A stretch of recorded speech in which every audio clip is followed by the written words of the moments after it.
大家好，我是阿健，做一个温暖的厨师。我是万万没想到，把五花肉放进电饭锅里面，再丢几颗青椒和鸡蛋，出锅就是一道家喻户晓的美食。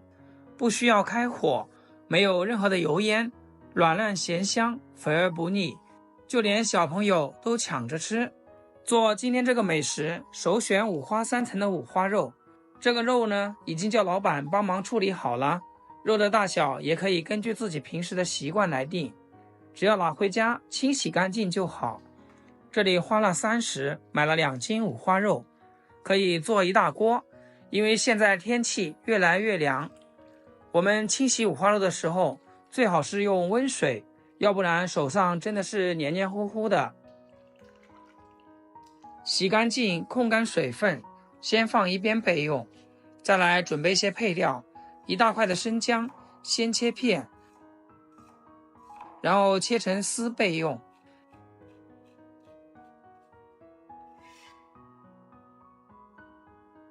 今天做的是一个懒人美食，所以我用到的是电饭锅，往里面加入2大勺的黄豆酱，少许的老抽用来上色，再来一些生抽提味。蚝油也给它来上1-2圈，再来18颗胡椒颗粒，如果没有可以放胡椒粉代替。我另外还准备了一些干辣椒、八角、桂皮和香叶，全部倒进来。这时候把洗干净的五花肉也全部倒进来，戴上手套，把所有的调料和五花肉都抓拌均匀。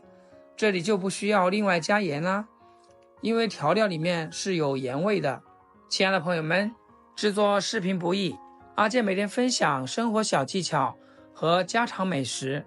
要是今天这道食谱对你厨艺有所提升的话，请记得给阿健点个like或者评论转发出去，让我也上个热门。非常感谢大家支持和鼓励。抓匀以后扣上盖子，先放一边腌制10分钟，让它更好的入味。时间到，我们把提前准备好的青椒和鸡蛋加进来，这样既能增加口感和风味，而且营养也会更加丰富，五花肉吃起来也不会那么腻。来半瓶昨天喝剩下的啤酒，扣上盖子，按普通的煮饭键煮上1小时。如果中间它跳闸的话，我们继续按煮饭键煮一遍就可以了。1个小时以后，我们打开盖子，哇，整个厨房都要香迷糊了。